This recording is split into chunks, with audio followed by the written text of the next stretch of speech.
Bwana msikilizaji, kwanza uhali gani? Za muda mrefu hatujaonana bwana, hujanisikia na mimi sijapata kukuona, lakini hatimaye leo tumekutana tena kwenye huu mzigo mtamu wa kuitwa Aniela. Hii ni sehemu ya 9. Watu mmekuwa mkiulizia sana hii simulizi, nimesikia kilio chenu na hakika nimewaletea bwana mzigo mtamu kutoka kwake Lisa Mwala. Mimi niko hapa kwa ajili ya kuweza kuhakikisha ninakusimulia mwanzo mpaka mwisho. Sasa nikukumbushe pale tulipoishia katika sehemu ya 8, tulishia ambapo tayari ndoa imeshafungwa kati ya Aniela na Mr. Gerald. Huyu Mr. Gerald ni raisi, lakini hii ndoa ni kama vile ni ndoa fulani vyenye mashaka mashaka. Hata Aniela mwenyewe ni kama haitaki hivi ndoa kunani, lakini pia tukaja kugundua ya kwamba kumbe mzee baba Diego hajafa, ni mzima kabisa wa afya. Sasa itakuwaje? Lakini yote kwa yote, kwenye pointi ya mwisho pale tulipoishia sehemu ya 8 ni ambapo Aniela anakutana na ndugu zake, maana Aniela yuko mapumzikoni nchini Tanzania, na ghafla binivu amekutana na ndugu zake hawa hapa. Amekutana na dada yake, amekutana na mdogo wake ambao hapo mwanzo walimkataa. Sasa tukawa tunajiuliza, je, Aniela naye atalipiza kisasi kuwakataa ndugu zake au mambo yatakuwa vipi? Bwana, karibu sana, ungana nami, naitwa Uncle J, napatikana Instagram na TikTok kwa jina moja tu la Uncle J Simulizi. Karibu tupate kuenjoy pamoja huu mzigo wa Aniela sehemu ya 9.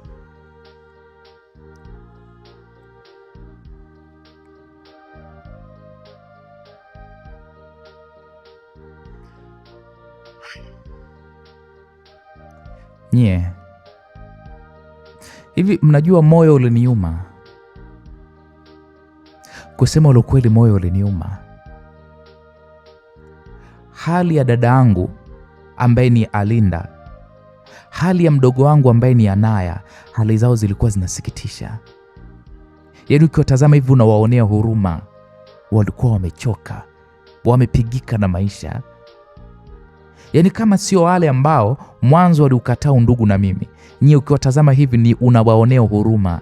Sasa dadangu Alinda akasema, mdogo wangu, habari za masiku. Nyie mjua alivyonisalimia kwanza, mjua nilimtazama.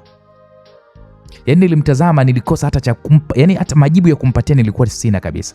Na nilikumbuka walivyonifukuza nyumbani bila hata ya kitu. Hata tu picha ya wazazi wangu walininyima wakisema kwamba mimi ni mchawi, nimewaua wazazi wangu, na picha za wazazi wangu hawakunipa. Yaani nilibaki tu kimya, namtizama Dalinda, namtizama Anaya. Nyie kusema ule ukweli, niliwaonea huruma. Dadangu Alinda akaniambia hivi, mdogo wangu Aniela, ni kweli nilikosea kukuambia kwamba mimi sikutambui, na bado nilienda kukuharibia kwa mke wa mzee Temba. Nilikuchonganisha na ndugu wote, mdogo wangu. Ninakiri ya kwamba tulikugeuka.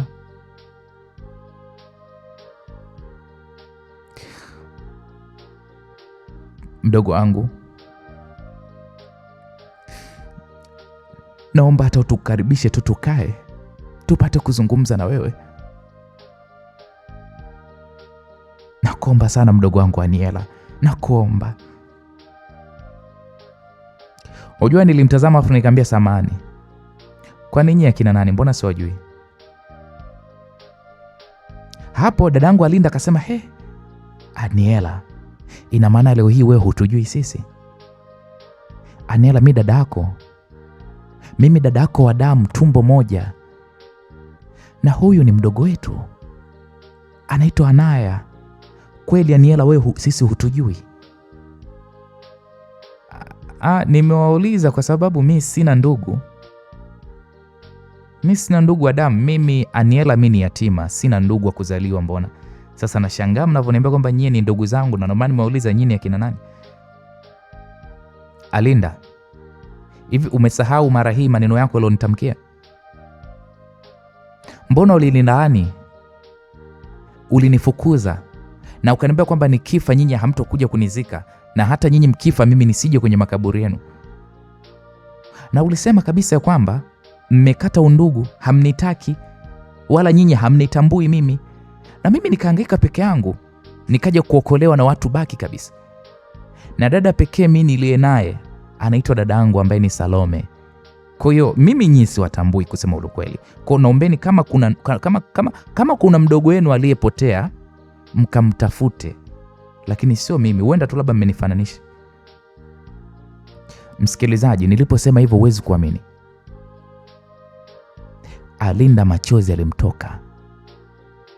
Akaniambia, hapana Niela, nakuomba unisamee mdogo wangu. Yale ni mapito, ni shetani tu aliweza kutupitia. Naomba unisamee dada yako, unisamee mimi dada yako. Nikamwambia, nisikilize Alinda. Hivi mimi niliwahi kukukosea nini wewe na Anaya? Nini ambacho mimi niliwahi kuwakosea nyie? Mbona mdogo wangu Anaya yeye uko naye mpaka leo hii?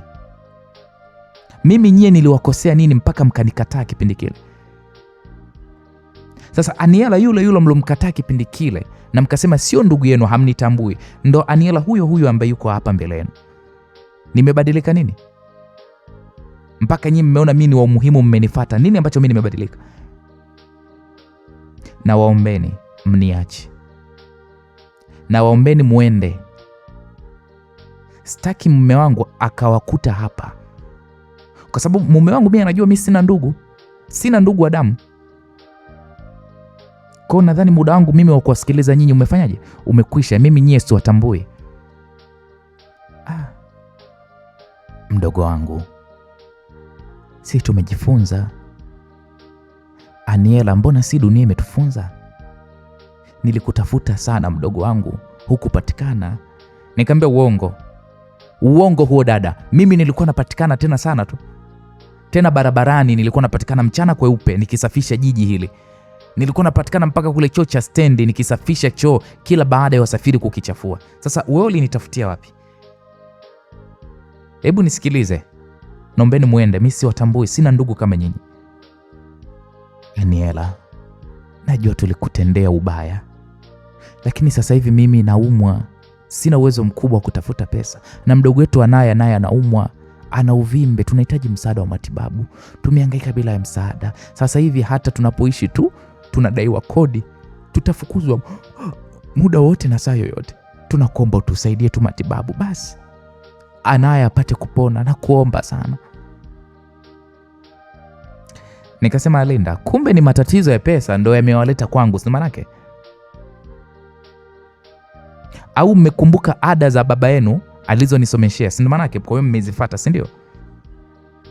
Sasa labda niwaambie tu kitu kimoja, ya kwamba sina pesa. Sina mimi pesa za kuwapa nyie, na sina msaada wowote ule.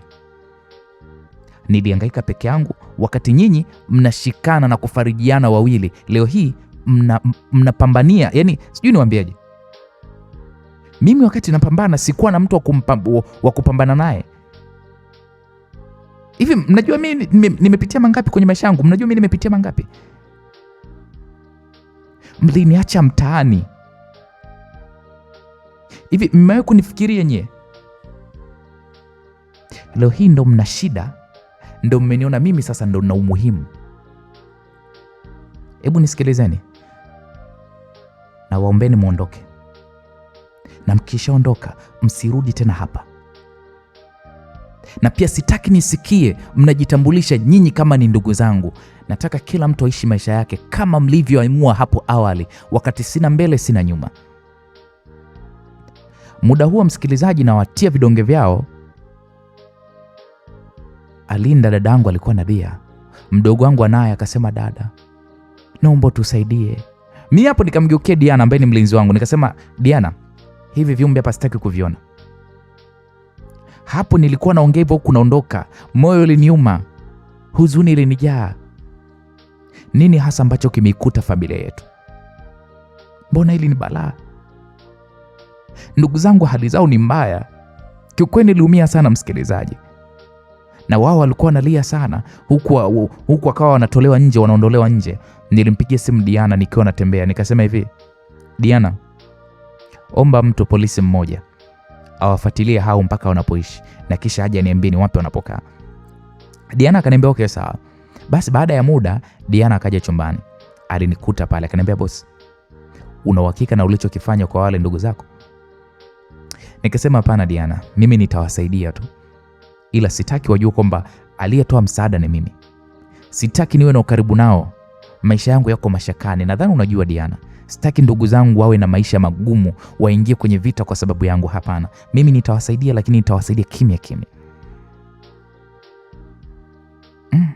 Madam, inaonekana unawapenda sana ndugu zako. Nikasema sana tunawapenda. Baba yangu na mama yangu walitupenda sawa sawa. Kuacha katika hali ile, nitakuwa ninawasaliti wazazi wangu. Anielo, na moyo mzuri tena sana tu. Sawa, sasa utawasaidiaje bila wewe kujulikana? Diana, ngoja kwanza. Hapo nikanyanyua simu, nikampigia kiongozi wa wanawake taifa. Alikuwa ni miongoni mwa watu ambao mimi naongea nao sana kipindi hiki niko hapa nchini, na ni mlokole mzuri tu. Nikamwelekeza kidogo jinsi ilivyo, na nikamwomba atumie namna yoyote watibiwe na watafutie nyumba, ninunue hiyo nyumba waishi, ila tu awaambie kabisa ya kwamba wamesaidiwa na kodi wanalipiwa kwa muda ambapo wao wakipona basi wakafanye kazi kwa ajili ya kuendelea kujilipia kodi. Yule mama alinishukuru sana na akakubali. Sasa shida ikaja, sikutaka kumwomba Gerald pesa wala kumhusisha kwa lolote huyu ambaye ni mpenzi wangu Mr. Gerald ambaye ni mheshimiwa rais. Sikutaka kabisa kumwomba pesa. Nikakumbuka kwamba mimi nilikuwa nina vipande vya dhahabu.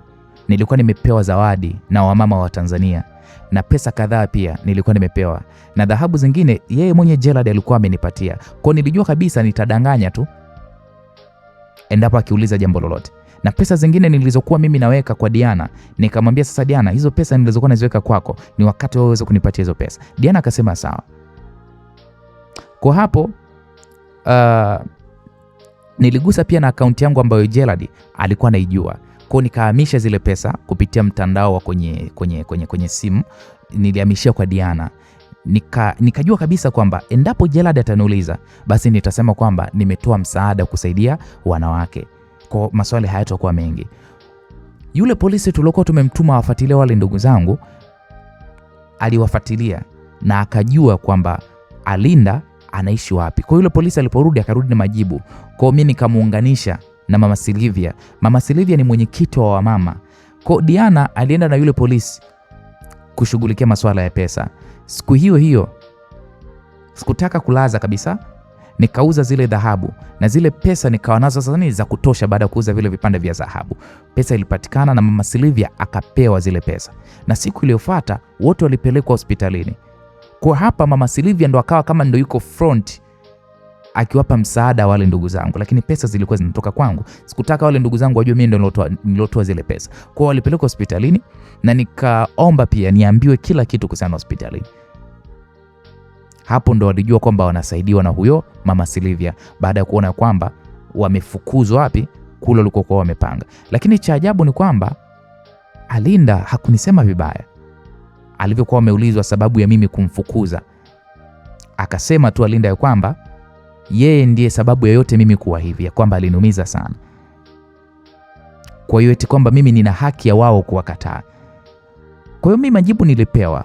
Kweli mdogo wangu Anaya alikuwa na uvimbe wa operation, lakini dada yangu mimi Alinda alikuwa na maambukizi ya virusi vya ukimwi na CD4 zake zilikuwa zimeshuka, hivyo alihitaji huduma.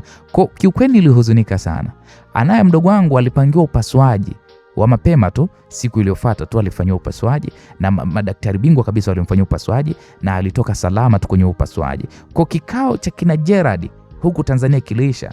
Kwa wakati sasa wa kurudi nchini kwa Gerald, huo wakati ulikuwa umewadia, lakini mimi moyo wangu haukutamani kabisa kurudi kule kwenye nchi ya Gerald. Yaani nilikuwa nina amani sana na furaha sana kuongea na watu wa nchini kwangu hapa Tanzania. Lakini ndio hivyo, natakiwa kurudi kwenye ndoto yangu mbaya, kuishi na huyu mtu Gerald ambaye nisempenda. Na kama nilivyohisi, Gerald alimuuliza Diana kuhusu pesa nyingi ambazo mimi nilikuwa nimezitoa.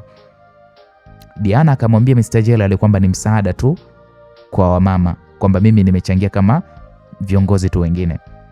Hapo Mr. Gerald ndo akaridhika, akasema okay, sawa, vizuri. Usimwambie kama nimekuuliza kwa sababu atakasirika. Anapenda ajione yuko huru. Hapo Mr. Gerald akawa anamwambia Diana. Diana akamwambia sawa mkuu, haina shida. Kabla ya kuondoka Tanzania, hawa waheshimiwa waliandaliwa sherehe, maana walikuwa wamekuja marais kutoka nchi mbalimbali kwa vikao vyao ambavyo vilifanyika hapa Dar es Salaam. Hivyo sherehe hiyo ilipangwa kufanyika hapo hotelini na watu wa umuhimu wengi tu walialikwa kusema ukweli.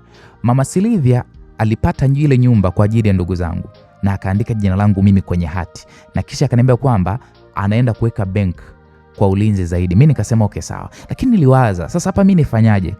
Hapa mimi natokaje kwenda huko benki bila hata ya Gerald kuweza kunishtukia? Nikaona okay, nimhusishe Diana. Diana akaniambia, Dia, mbona hiyo issue ni rahisi?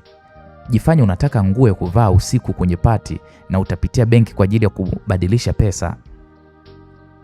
Akisema akupe cash na uletewe nguo, mwambie kwamba wewe unatamani kuiona Tanzania, kwa unatamani kuwa uhuru tena, na umwambie kwamba unatamani uende na ulinzi wa Tanzania. Mr. Gerald atakuruhusu tu, maana sasa hivi anaogopa sana kukupoteza, lakini mimi na uhakika atanituma nikufuatilie. Hivyo kila kitu mimi nitakimaliza. Nikamwambia okay poa Diana. Kweli mimi nilimfuata mume wangu Gerald na nikamwambia hivyo. Gerald akakubali. Kwa nikatoka pale na polisi wa kike moja kwa moja mpaka bank, huku nikiwa nawasiliana na Mama Silvia. Kwa nilikutana naye, nilimtuma pale mlinzi wangu anitafutie baga jirani tuna hapo, na kweli akaenda. Huku mimi nikaeka ile hati bank, nikabadili pesa. Nikiwa natoka, kalikuja katoto fulani hivi kanatembea, umri kama wa miaka 4 hivi. Kakanikumbatia kale katoto na nikafurahi kusema ule kweli. Unajua nilihisi kama katoto kangu hivi, nikakabeba pale nikaanza kukakasemesha, "Ujambo mtoto mzuri."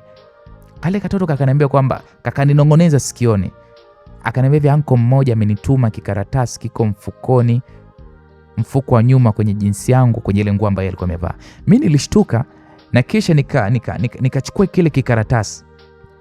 Nilipochukua kakataka kushuka, mara hako kalivyoshuka kakaanza kukimbia kuelekea nje ya benki.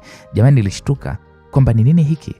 Kwa nilitoka nikiwa na yule mlinzi wa kike ambaye ni Mtanzania. Mara nilipotoka nikamwona mdada mmoja vile alikuwa amesimama pembeni. Yule mdada nilimtambua kabisa. Alikuwa ni afande ambaye alikuwa amenisaidia. Si kwamba mimi nilikuwa natafutwa na majambazi mpaka naondoka. Nilifurahi sana kumuona, kwa nikamuita Mariam. Yule dada hakugeuka. Nikaita tena lakini hakugeuka. Ndio kwanza akaanza kuondoka. Jamani, alikuwa ni yeye kabisa. Mlinzi wangu akasema, "Madam, umemuita yule dada anaenda kupanda bodaboda?" Nikasema ndio. Akasema, "Yule mbona haitwi Mariam? Yule ni mdada wa mjini, mdangaji tu mkubwa, anajiita Sweet Don na ndo jina maarufu. Yule watu wazito tu ndo issue zake. Wewe umemjulia wapi?" Sasa huyu mlinzi wangu wa kike aliponiambia hivyo, unajua mimi nilishangaa. Nikasema, "Hapana bwana, yule ni Mariam. Ni polisi." Sasa niliposema hivyo, unajua huyu mlinzi wangu alicheka, akasema, "Madam, mimi yule mbona namjua, alikuwa ni chombo ya bosi wetu. Niamini, ukitaka mimi nakupa mpaka namba yake." Nikasema nipatie. Kuna maswali nataka nimuulize, labda anamjua Mariam au ni ndugu yake. Mimi nina deni na Mariam, kanisaidia sana. Mlinzi wangu akaniambia okay poa. Kwa kweli nikapatiwa pale. Unajua nilikuwa na wasiwasi, nilihisi kwamba naenda kujua kile kilichotokea sasa. Kama Mariam sio polisi, kwa nini waliigiza kwamba ni polisi? Na nikakumbuka kile kikaratasi nilichokuwa nimepewa na yule mtoto. Nikaingia kwenye gari na kisha nikakifungua. Uzuri kilikuwa ni karatasi cha bank. Mlinzi wangu hakuuliza, ila mimi nilijisemesha tu, ngoja nione salio langu. Kikaratasi kile kilikuwa kimeandikwa, "Nitakuona leo. It's D." Hapo moja kwa moja nilijua ni Diego. Yaani D alimaanisha ni Diego. Unajua mpaka nilitetemeka ya kwamba Diego mimi atanionea wapi? Na kumbe alikuwepo bank. Ila Diego ni ana hatari. Mjua niliogopa, ila moyo wangu pia ulifarijika. Nikamtumia message Diana kumuuliza. Diana akaniambia kwamba yupo nyuma yetu, alitumwa kunifuatilia na kuripoti kila kitu. Basi nilipelekwa dukani, nikachagua nguo na nikamwomba mlinzi nikabadilisha hizi nguo. Vile sikumzoea, nikamwambia akague tu kisha atoke. Huyu mlinzi akaniambia hivi, "Madam, kuko salama, kuna mwenzangu alishakagua." Nikasema okay poa. Kwa niliingia kwenye iko chumba kwa ajili ya kujaribisha nguo. Nikatoa pale nguo na kabla sijavaa nilikumbatiwa kwa nyuma. Nilishtuka, lakini nikasikia ni mimi mke wangu, usishtuke. Nyie, ilikuwa ni sauti ya Diego. Nilimgeukia. Hatukuwa na maongezi. Tulimisiana na nilisahau kila kitu kabisa. Nyie, pale mjue tukajisahau, tupo kwenye dunia nyingine kabisa. Tukiwa tunamalizia mabusu kugeuzana, ghafla tulisikia pale kishindo cha mlango kifunguliwa. Mara sauti kasikika, yuko wapi huyo? Yuko wapi mke wangu? Yuko wapi? Zungukeni jengo zima ili asitoke mtu. Ilikuwa ni amri kutoka kwa Gerald. Nyie. Diego pale alivaa haraka. Mimi hapo ndo kwanza nilikuwa natetemeka, sikwambie mtu. Diego akaniambia kwa sauti ya chini sana, akaniambia calm down. Hapo yeye aliponiambia calm down, kisha akaingia chini ya nguo zilizokuwa zimerundikwa chini. Naona watu pale walishaziacha zile nguo baada ya kupima. Na wahudumu wa duka walikuwa hawajazirudisha mahala pake zile nguo. Kwa zile nguo zilikuwa zimejirundika tu pale chini. Kwa alijikunja pale kiasi kwamba mtu huwezi kutambua kama kuna mtu pale kwenye zile nguo. Mimi nilijikaza, nikaita kwa nguvu, "Mume wangu, nipo huku chumba cha kupimia nguo. Kuna nini? Mbona hivyo? Njoo huku." Nikawa namuita. Kweli Gerald alikuja faster kwenye kile chumba. Akasema, "Uko na nani humu?" Gerald aliposema hivyo, unajua nilimkata jicho. Nikamwambia, "Nipo na mtu. Humuoni kwani?" Msikilizaji, kichumba kilikuwa ni kidogo, japo sio sana. Akatizama akasema, "Simuone. Labda uko chini ya hizo nguo hizo." Hapo nikajifanya kama vile nazinyanyua huku na mabana. Mimi nimechoka haya maisha mimi. Mbona kama vile nadhalilishwa kila siku? Mimi nimechoka. Hadi nchini kwangu unanivamia hivi kweli? Kwenye maduka yani unanivamia hivi? Si bora watu wangu wajionee jinsi nilivyokuwa, yani kama mfungwa. Maana hata mke wa rais wa nchi yao hafanyui haya jamani, ambayo mimi unanifanyia Gerald. Gerald, nipatie taraka yangu. Na najua kabisa kwamba mimi nabaki Tanzania. Nipe taraka yangu nibaki hapa Tanzania. Hapo nayezungumza hayo, Gerald akaniambia, "Hapana bwana. So hivi mke wangu. Mimi mbona nakuamini? Ila ninakulinda tu." Nikamwambia, "Unanilinda? Unanilinda dhidi ya nini? Wakati ulisema kwamba waliokuwa wananiwinda wako mikononi mwa sheria na wengine walishakufa. Unaniwinda na nani?" Nisikilize mke wangu. Umekataa kutembea na Diana. Na benki mlinzi wako ulimondoa, na nimekuja huku mlinzi wako nimemkuta yuko nje. Kwa mimi hayo sijaelewa, ndio maana nikamua nije mimi mwenyewe. Nikamwambia, "Kwa ulitaka kwamba nikihisi hamu ya kula kitu nisiagize?" Manake benki si kuna ulinzi wa kutosha mle, kuna makamera. Nenda basi kaombe utizame, labda kama nilikuwa na kusaliti mule ndani ya benki. Na huku pia nilimwambia huyo mlinzi asimame nje. Mimi sijamzoea, siwezi kuwa namuonesha kila utupu wangu kila mlinzi, hata kama ni mwanamke mwenzangu. Sasa hapo si nitakuwa nakosewa heshima? Kwa mimi kuulinda utupu wangu manake nakosea, si ndio? Manake kila mlinzi anatakiwa aone ninavyobadilisha nguo, anione kila kitu. Sina manake Gerald, mimi ndoa imenishinda. Yaani sihisi kama nipo kwenye ndoa, nahisi kama niko kwenye jela. Na nguo zenyewe sasa sipimi tena. Hiyo pati sitoenda, nitabaki chumbani. Hapo mara baada ya kuzungumza hivyo, nilianza kuvaa nguo zangu, nikatoka mle chumbani huku nikiwa ninapumua juu. Yaani siamini kusema ukweli. Gerald akawa ananifuata akaniambia, "Mke wangu, sio hivyo bana. Mimi nakujali mke wangu." Nikamwambia, "Naomba uniache. Mambo yako hayo mimi yananifanya upendo wangu kwako uzidi kupungua kwa kasi mno. Hii sio ndoa. Hayo unaonifanyia wewe ni mateso." Hapo msikilizaji, nilitoka nje ya duka, lakini nilikuwa nimepanic vibaya mno. Nikapitiliza kwenye gari, nikamwambia mlinzi wangu, "Twendeni." Kwa msafara wangu mimi pale ulianza. Safari hiyo nikaa nawaza kama ile Gerald litabaki pale, Diego ataondokaje? Mjue niliwaza sana. Hapo nikamtumia message Diana, nikamuuliza nini kinachoendelea huko nyuma. Diana akaniambia hivi, "Mr. Gerald amechukua magauni yote uliotaka kupima, kayanunua." Nikasema, "Ameyafuata kwenye chumba cha kupimia ama?" Akasema, "Hapana, kanituma mimi. Na hivi ndivyo napozungumza sasa na wewe, tunakuja tuko nyuma yako." Hapo kwanza nikashusha pumzi. Nilifika hotelini, nilienda kuoga, nikajilaza. Alikuja Mr. Gerald, alianza pale kunibembeleza sana huku akisema kwamba hatarudia. Akanipatia pale mifuko ile pamoja na cheni nzuri ya madini na hereni zake. Unajua nilijifanya kama nafurahi, alafu nilishajifunza umafia na mimi. Dawa ya huyu mjinga ni kujifanya kama vile nina hasira zaidi yake, mpumbavu mmoja. Kwa nikajichekesha pale, nikasema, "Sasa kaa hapo uwe kio changu, nipime hizo nguo zote, alafu kisha unichagulie ambayo itakayonibaruzia usiku wa leo. Nataka nipendeze, mke wa mheshimiwa, nipendeze kuliko mtu yoyote mule ndani. Hapo Mr. Gerald mwenyewe akafurahi sana, akasema safi sana, safi sana. Kwa lenyewe likakaa pale kitandani, mimi nikapima zile nguo zote. Likasema, mke wangu, nguo zote zimekupendeza. Yaani wewe ni mzuri sana mke wangu. Naumia, unajua sijakuonja, lakini nimeshapata ufumbuzi wa tatizo langu. Tukifika tu nyumbani mambo yatakuwa yente. Nikamwambia okay sawa mpenzi, yani hapo kwenye natamani sana kukuzalia mme wangu.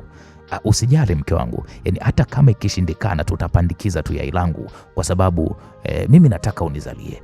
Mimi pesa siipo, kwa hakuna shida. Hapo mimi nikajichekesha tu kusema ule kweli. Nikawa na Sonya tu, kwa tulijiandaa naye pale wote na kisha tukatoka mpaka huko kwenye hiyo party. Niliwaka mno kwa gauni nilokuwa nimelivaa, niliwaka vibaya mno, yani nilipendeza lakini sikuwa na amani kabisa. Ndio ile unaweza ukawa na pesa lakini huna furaha, ndio mimi kilichokuwa kinanikuta. Muda wote Gerald lilikuwa liko jirani na mimi. Halikuwa linanipa hata muda wa kuchangamana kusema ule kweli. Nilikuwa nachukia vibaya mno na kuna muda akaitwa kupiga picha ya pamoja. Mimi nikabaki peke yangu pale. Japo Diana na yule mlinzi wa Kitanzania walikuja jirani na mimi. Akaja mhudumu mmoja akanipa pale kinywaji na kisha akaangusha simu yake. Mimi nikainama, nikamchukua ile simu yake naye akainama. Akaniambia naenda chooni, choo namba 4. Hesabu choo cha 4 kutoka mlangoni. Kuna simu dirishani. Yule mhudumu alipoongea aliongea kwa haraka mno. Yaani kile kitendo cha mimi kuinama naye alipoinama ndio aliongea hayo maneno. Hivyo alipomaliza tu kuongea akanyanyuka haraka. Diana naye akawa ameshasogea pale. Akauliza vipi? Madam, kila kitu kiko sawa? Nikamwambia ndio. Diana akasema sawa na kisha akarudi nyuma. Mr. Gerald akarudi kama kawaida, yuko tu kwa pani, yani kama vile pochi. Nikaona huyu ngoja nicheze na akili yake, nikamkumbatia nikamwambia baby nipeleke chooni. Mr. Gerald hapo akanitazama akasema, mke wangu, watu si watanishangaa, nenda basi na Diana. Nikasema nataka wewe unisindikize mkeo. Nani akushangae kuonesha upendo wako kwa mke wako? Hakuna kunishangaa, lakini nilitaka kuongea kitu na yule jamaa pale. Naomba Diana kupeleke tafadhali mke wangu. Nikamwambia okay sawa. Gerald kwa akamshtua Diana. Diana akanipeleka huku na yule mlinzi mwingine akawa anatufuata. Diana aliingia wa kwanza kwenye vyoo hivi. Hapakuwa na mtu na kisha akasema kwamba tunakusubiri kwa nje huku. Nikamwambia okay poa. Kwa mimi niliingia peke yangu chooni, nikapanda kupitia choo cha kukaa. Nikapapasa hivi dirishani, kulikuwa kuna simu ndogo nikaichukua. Nayo simu hiyo nilivyochukua muda huo ikaita. Nikapokea, alikuwa ni Diego wangu. Diego akaniambia sikiliza kwa umakini. Usiongee chochote. Naomba usifanye chochote wala kuongea na yoyote. Huyo mtu anahisi kitu na anaandaa mtego. Hawezi kukuacha kirahisi. Inahitajika mpango mzito. Ila kabla yote unapaswa kuweza kujua ukweli. Nimekufungulia email mpya na password. Password ni jina la mama yako. Humo nitakuwekea kila kithibitisho cha kilichotokea mke wangu. Utarudi nchini kwake, utakusanya taarifa zake kwa akili kubwa mno na utasaidiwa na mtu. Atajitokeza kwako yeye mwenyewe endapo kirudi kule nchini kwake. Najua unajiuliza kwamba nimejuaje uko bank na kule dukani ni vipi. Huyo mlinzi wa kike ambaye kutoka hapa Tanzania ni mtu wangu. Kwa hiyo mke wangu, soon tutakuwa tuko pamoja. Kuna mtu mkubwa kabisa anasimamia kesi yangu na asilimia kubwa iko ukingoni. Nikipata tu uhuru wangu, jina langu likisafishwa na kazini kwangu nikirudi, hakuna atakayeweza kunigusa na nitakuwa hadharani sasa. Nisamehe kwa kuchelewa mke wangu. Nilikuahidi kukupenda na kukulinda siku zote za uhai wangu. Huyo mheshimiwa ni mtu hatari sana. Kuna kuomba uwe naye makini sana mke wangu. Diego alipoyazungumza hayo nikasema sawa. Tena hapo nilizungumza kwa sauti ya chini.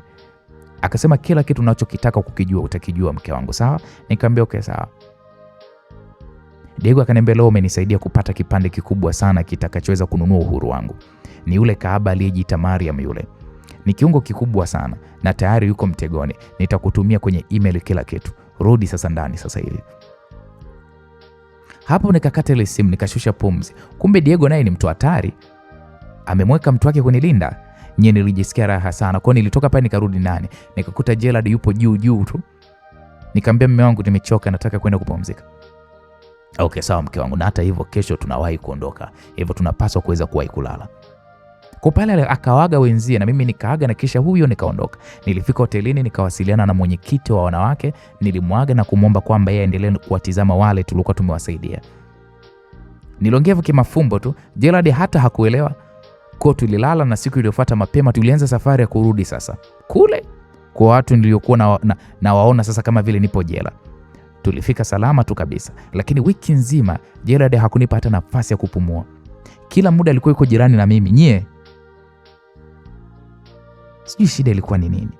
Bahati nzuri ni kwamba akapata ugeni, ndio ikawa ndopona yangu naweza nikasema. Kwa hapo mimi nilianza kwenda ofisini sasa. Huko nikaweza kabisa kuingia kwenye ile email sasa. Nilikuta pale nimetumiwa video. Ile video nikaifungua. Alikuwa ni yule Mariam Police akiwa na mwanaume chumbani. Hapo kwanza nilivaa earphone ili nisikie kila kitu. Nisikie peke yangu. Aisee, nilichokisikia kilinishangaza sana. Kwanza nilichokisikia kiliniogopesha, kilinifanya mpaka nipige kelele za uchungu mwingi mno yani. Nilipopiga zile kelele, Diana aliingia pale kwa spidi kubwa mno. Maana Diana alikuwa yuko nje. Akasema, "Madam, nini boss? Kuna shida gani?" Nikasema mimi namchukia huyu mwanaume. Namchukia sana. Ameniharibia maisha yangu mimi. Hivi mimi nimemkosea nini jamani? Kwa nini anifanyie hivi? Hivi anajua mimi niloyapitia mimi? Kwa nini anakuwa ni mkatili hivi? Leo hii sitomwacha salama. Hapo wakati hayo nayaongea, msikilizaji, nilikuwa naongea kwa hasira huku nikiwa nimesimama. Diana akaniambia, "Boss, umekasirika sana, ufikirie vizuri na kuomba calm down." Nikamwambia, no. Leo kitu kimoja tu ambacho ninakitaka ni talaka na kurudi nchini kwangu. Sikupaswa kuwa hapa mimi. Nataka kurudi Ikulu nikaonane na huyu mshenzi wa tabia. Diana akaniambia, "Sawa madam, lakini naomba kwanza utulie. Nijuze nini kimetokea, alafu tuwe na plani. Ukienda kwa Jasba hivi, jua kabisa kwamba atajihami na haitokuwa rahisi. Nini shida?" Nikamwambia Diana, "Huyu ni mwanaume, ni katili asiyekuwa na huruma, ni mshenzi kati ya washenzi na hayuko vizuri kichwani." Diana akaniuliza, "Amefanya nini tena?" Nikasema, "Ona wewe mwenyewe unyama wa huyu mtu." Hapo Diana alichukua simu yake kwanza, akafuta vipande vya mimi kupaniki kwenye kamera ya ofisi, na kisha akakaa kutizama hiyo video. Ilionekana hivi, kwenye hiyo video kulikuwa kuna kijana alikuwa amejilaza kitandani kwenye chumba fulani hivi, alikuwa akinywa maji. Mara Mariam akaingia kwenye hiyo chumba akiwa amevalia nusu utupu kabisa. Akamkuta yule mkaka, akaenda moja kwa moja pale kitandani kwa huyo mwanaume, akamkumbatia huku akiwa anasema kwamba, "Nilijua umenisahau kipenzi changu. Maana ni muda hujanitafuta. Nilivyoona simu yako nilichanganyikiwa kwa furaha. Mambo vipi?" Yule mkaka huku akitabasamu akasema, "Ni poa tu. Niliacha kukutafuta kwa sababu Sweet Donis, unajua tena ulikuwa unakuwa na watu wakubwa mwanangu. Nilikutafuta kipindi kile ukanijibu shombo, ukasema kwamba huchezi timu ndogo siku hizi. Au umesahau? Nashangaa kukuona bado uko sokoni. Vipi? Hawakukulipa vizuri nini mwanangu Sweet Don?" Hapo Sweet Don kumbe ndo huyo Mariam. Kwenye hiyo video hayo mazungumzo yanaendelea na Mariam hapa akasema, "Yalo nikuta ni makubwa baby. Unataka nikusimulie au tunafanya kwanza?" Na yule kaka akasema, "Tule kwanza alafu nikuagizie vitu vyako. Niko na wewe hapa wiki nzima hii. Na ndio maana nimekuita huko Zanzibar mpenzi, tu enjoy. Kwa hiyo sina haraka kabisa." Na hapo Mariam akasikika akisema, "Okay sawa mpenzi. Basi ngoja nitoe nguo nivae mtandio wa giza." Na yule kijana alipiga simu akaagiza pale chakula na vinywaji. Vinywaji vilitangulia na ilikuwa ni pombe ya gharama sana. Na Mariam alionekana kwenye ile video akichekelea na kisha akasema, "Baby, unaga show mbovu." Na yule kijana akasema, "Si unajua tena vile unaniwezeaga. Nataka nikupe maisha wiki hii. Na tukitoka hapa nikuweke ndani, uachane na udangaji. Sijui utakubali kwa sababu nina pesa nyingi sana sasa hivi. Nitakujengea na nitakupa maisha. Sijui unanielewa?" Yule kijana alipozungumza hivyo, Mariam alionekana kucheka kwenye hii video. Akasema, "Unajua nimetembea na wengi, lakini wewe ndo mwanaume pekee moyo wangu unakupenda. Na wewe ndo pekee na kufurahia. Na ndio maana kwako siwekagi pesa mbele Daniel. Nakupenda, wewe ndo kiboko yangu. Hivyo nitakukubali tu." Na yule mkaka kwenye hii video akaonekana kumbusu Mariam na kisha akammiminia ile pombe yake kwa glass, wakagonga pale cheers, wakaendelea kuinywa. Daniel sasa, huyo mkaka akaonekana pale anasema kwamba basi nahitaji nijue kuhusu wale mabosi ilikuwaje, ili nijue mtu ninayeenda kuanza naye maisha yuko safi kiasi gani. Hata kama kuna hatari, basi nijue mapema niweze kukulinda mwanamke wangu. Mimi nakupenda sana wewe mwanamke. Sijui ulinipa nini wewe mwanamke. Siwezi kukusahau kabisa. Daniel ndo anaongea maneno na Mariam akawa nasikika pale akisema, Dani, mimi nakwambia haya kwa sababu wewe ninakupenda na sitokuficha kitu. Ila Dani, mimi nafsi yangu inanisuta sana mpaka leo Dani. Kwa dili nililolifanya, nafsi yangu inanisuta sana, maana iligharimu maisha ya mtu. Dili gani tena hilo? Nilipigiwa simu na jamaa mmoja,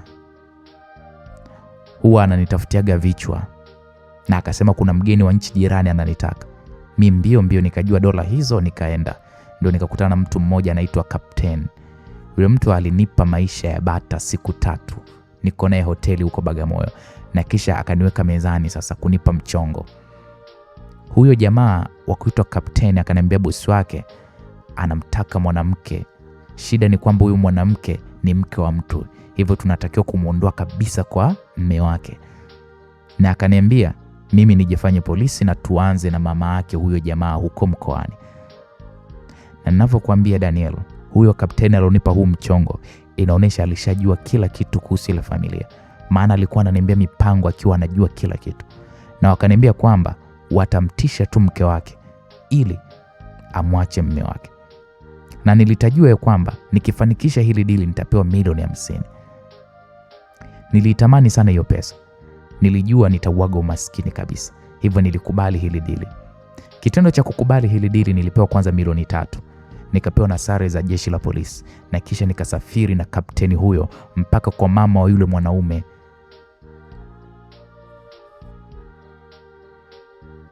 Sasa huyo jamaa mwenyewe alikuwa anaitwa Diego. Nilipofika nilikuwa na sare za jeshi la polisi. Nilipofika kwa yule mama yake na Diego, nikamhoji maswali kuhusu mtoto wake. Nikamhoji maswali kuhusu pia na mke wake Diego. Yule mama alinieleza mengi tu. Na ndipo nikamwambia yule mama ya kwamba mkwe wake, yani yule mwanamke wa mtoto wake anayeitwa Aniela, ya kwamba anachunguzwa na polisi kwa sababu ni muuza madawa kulevya na anafanya biashara na majambazi. Hivyo amchukue mjukuu wake kumlinda, maana yuko mashakani. Yule mama alipaniki. Mimi nikampa makaratasi ambayo nilikuwa nimepewa na huyo kijana Captain. Makaratasi yanayoonyesha kesi ya Aniela, na nikasema Diego anatakiwa asijue, maana akijua Aniela na kundi lake watamuua Diego. Kwa nikamshawishi yule mama atumie mbinu ya haraka kumpata mjukuu. Na yule mama alikasirika sana na akamchukia mpaka Aniela. Alipiga simu yule mama akamdanganya mwanae huyo Diego, huku mimi nikiwepo hapo hapo. Na Diego pasipo kujua akamwambia mama yake kwamba watampeleka mtoto. Kwa hapo tuliondoka na kurudi Dar. Na baada ya hapo nikapewa picha ambazo zilitengenezwa, sio picha halisi bali ni picha za AI, zikimwonyesha Diego akiwa na mwanamke mwingine wa Kiarabu, sijui ni wa Kizungu, pamoja na mtoto mwingine. Na baada ya hapo wao walimteka Diego na kumpandikizia madawa, huku sisi na vijana tukivamia kwa Diego na kumtisha mke wake. Ilitumika sauti fake ya Diego. Unajua Dani, na kusimulia haya lakini moyo wangu unaniuma sana kwa kile kitendo nilichokifanya. Tulifanya vile ili kumthibitishia mkewe ya kwamba mume wake Diego ni muuza madawa ya kulevya, mume wake Diego ni jambazi na kwamba anataka kumuua. Kwa tukamdanganya Aniela. Kwa njia nzuri sisi ndio tukajifanya mapolisi tunataka tumsaidie Aniela. Na tukamwambia achukue vitu vyake vya muhimu tu. Na Aniela aliingia kwenye 18 zetu. Tukaenda naye kwenye apartment ya kukodi. Na hii apartment alikuwa mikodi Captain. Kwa tukaendelea kumtishia Aniela kujifanya kwamba tumevamiwa tena, ili binti aone kwamba hapa Tanzania sio salama. Hivyo akakimbilia kwenda kumuomba msaada yule mheshimiwa ya nchi jirani. Asijue ya kwamba huyo mheshimiwa wa nchi jirani ndiye adui anayemvunjia ndoa yake. Basi tulimsaidia Aniela kuondoka kwenye hii nchi na tukampeleka hiyo nchi jirani bila kujua ya kwamba huo mpango umesukwa na huyo rais wa nchi jirani, na tukamthibitishia kwamba Diego tayari ameshaaga dunia. Na cha ajabu, mimi niliandikiwa message ili nimforwardie Aniela ya kwamba mume wake kafariki dunia. Dani mpenzi wangu, sijawahi kuwa na amani mimi. Sijawahi kumwambia mtu hata mmoja, lakini leo hii Dani nimekuambia haya. Najisikia vibaya sana kuivunja ndoa ya Aniela. Najisikia vibaya sana kuwa kwenye huu mpango. Moyo wangu unaniuma sana. Hiki kitu kinanitafuna mpaka kesho.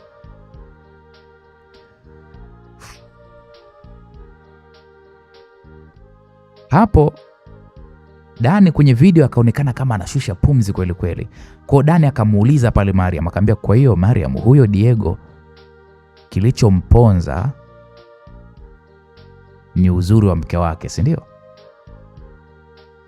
Yeah. Kwa we Mariam, ulipewa hizo milioni 50 ulizoahidiwa? Dani, ile pesa ilikuwa ni ya haramu Dani. Nilipewa yote kwenye begi nikaondoka nayo. Nikaita usafiri wa kurequest. Nilipofika nyumbani kwangu vizuri tu nikahesabu. Nikapiga na kupiga nazo picha. Nikapanga matumizi kabisa. Lakini usiku huo huo nilibomolewa mlango.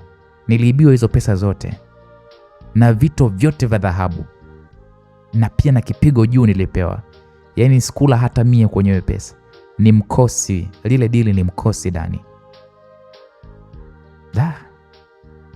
Kwa huyo jamaa Diego hakuwahi kuwa jambazi wala kuuza madawa kulevya, na wala hakuwahi kumsaliti mke wake. Sijui nikwambiaje Dani uelewe. Diego alikuwa ni mtu poa sana.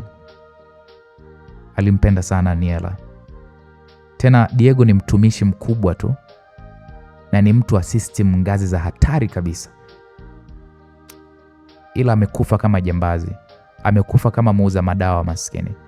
Na jamaa huyo rais wa nchi jirani ndo amemoa mke wa Diego na anatamba naye. Jamaa analala na mke, anaamka naye. Na Aniela hajui kabisa kwamba huyo rais ndo msuka mipango yote hiyo.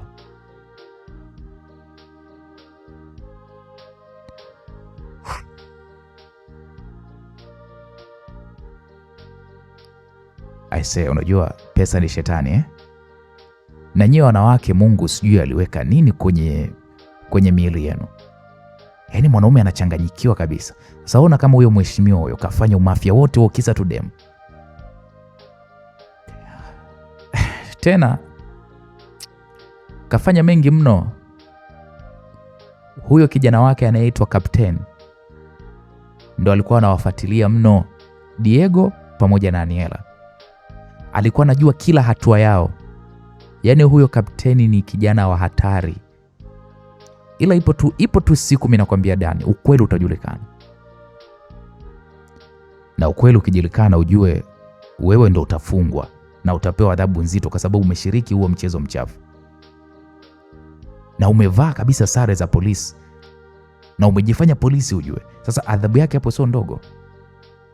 Asa Dani, mimi nifanyaje? Sikiliza. Haya mambo yakija kujulikana, wewe tayari kuwa upande wa kina Diego. Ukiri ukweli wako wote ya kwamba Diego na mke wake walionewa na wakasingiziwa. Kisha mahakama itakupa msaada. Ukiwa unasema ukweli, mahakama kuna namna wanaweza kukupunguzia hata adhabu. Hivi Dani, na hivi ujue sijawahi lala kwa amani. Unajua yule Diego kila muda ananijia ndotoni sana. Yaani mimi najuta kucheza hili dili, ujue najuta mimi Dani. Msikilizaji, hapo sasa kwenye hii video Dani akamkumbatia huyu bidada, afa akamwambia, usijali mke wangu, niko pamoja na wewe, nakupenda na tutalipita hili jaribu. Japo sijui tutalipitaje? Unajua pesa hiyo mimi nahisi kabisa wewe kuvamiwa kwa bahati mbaya, walichukua wao wenyewe kwa kujifanya majambazi. Hata mimi pia nilihisi hivyo. Kwa hiyo sasa hapo wakaacha yale mazungumzo. Kwenye hii video ikaonekana mazungumzo ndio yameishia hapo. Wakaanza pale kupigana mabusu, kushikana na video ndio ikaishia hapo. Hii video jamani ndio ilikuwepo kwenye laptop, nimemuonesha Diana naye itazame. Kwamba sasa ndio nimeshaujua ukweli wote. Mr. Gerald ndio ameucheza huu mchezo. Kwanza hapo Diana unajua alinitazama. Diana alinitazama. Akaniambia my dear, mimi hata sishangai. Nilijua kabisa kuna kitu hakiko sawa. Yaani Gerald ni mkatili jamani. Diana aliposema hivyo nikamwambia Diana, kiukweli namchukia Gerald. Sitaki hata kuwa naye. Yaani hata kwa sekunde moja. Gerald kaniribia maisha. Maskini Diego wangu. Kunipenda kwake Diego kumemkosti. Yote haya Diego hakustahili hata kidogo maskini. Vipi kuhusu mtoto wangu jamani? Sijui ni kwa nini sikufumbua macho nikawa ni mjinga kumwamini mtu nisemjua mimi.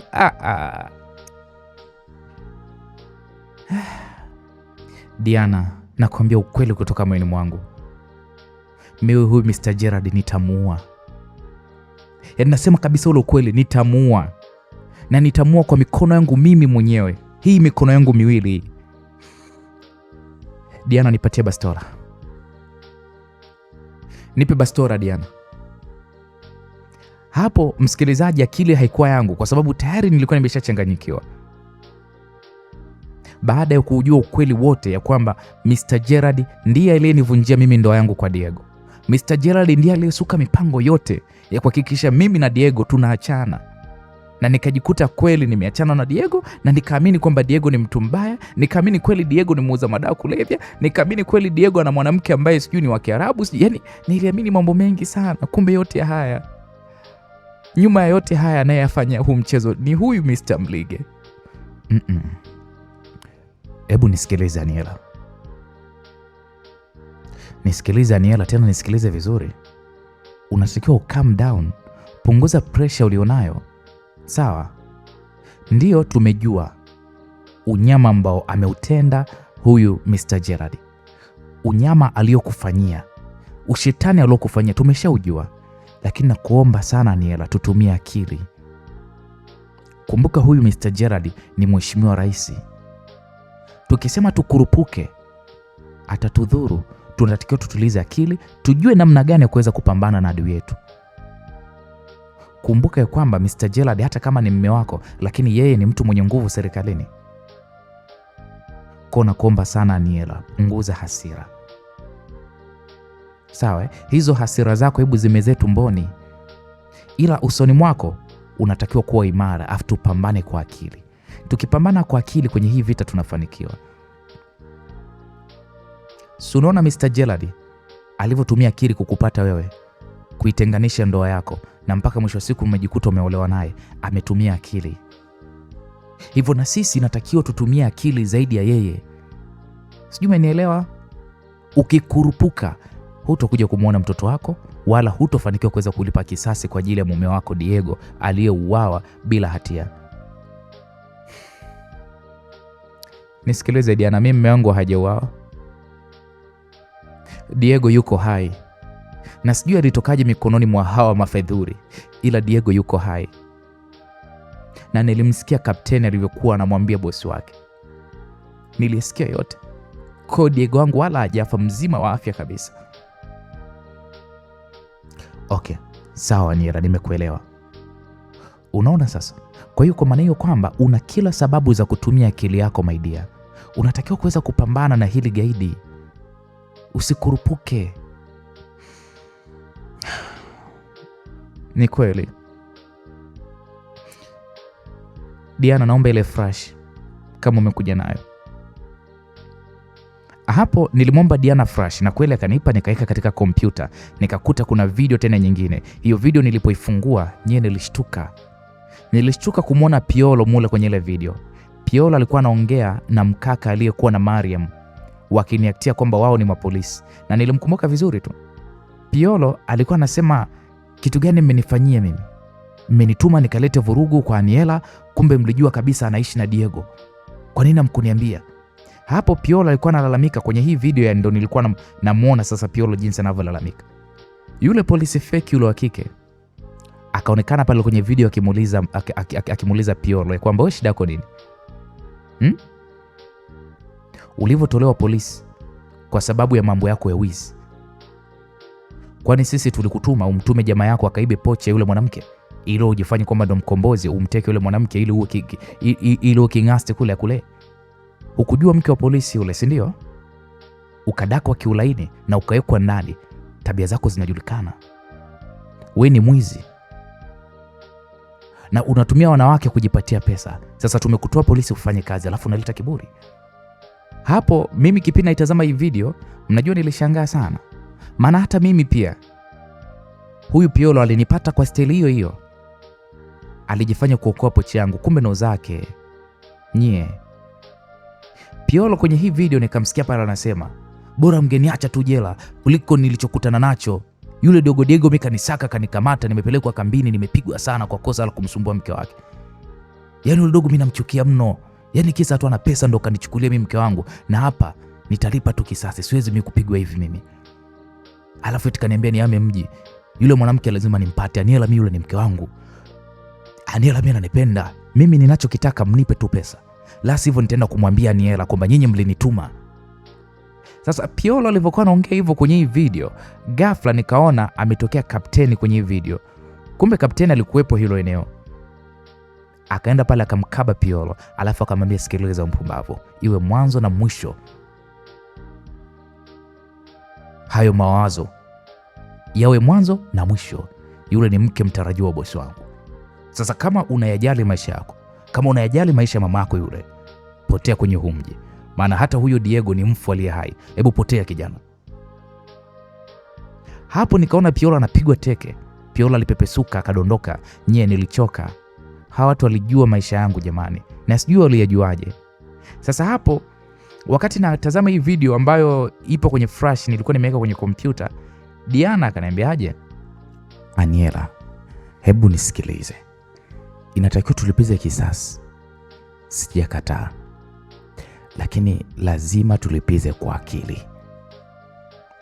Ningesema okay sawa Diana, kwa tunaanzia wapi? Nisikilize, hizi video inatakiwa tuzitunze kama roho, na kisha tuhakikishe tunaingia kwenye handaki. Tuone kule kwenye handaki kuna nini. Nikamwambia okay sawa Diana. Kweli jioni tulirudi nyumbani, huku mimi yani nikiwa nina hasira vibaya mno. Nilipomwona tu Mr. Gerard, mjoni nilitamani nimtafune, lakini ilibidi tu nijikaze. Na lenyewe sasa likawa linanisemesha huku linasema eti wageni wake watakaa kama wiki. Wanataka eti tunde nao huko kwenye ziara zake.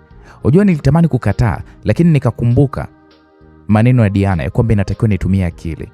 Basi wiki nzima tulikuwa tunazunguka tu. Unajua hata muda ule kujadili na Diana haukuwepo.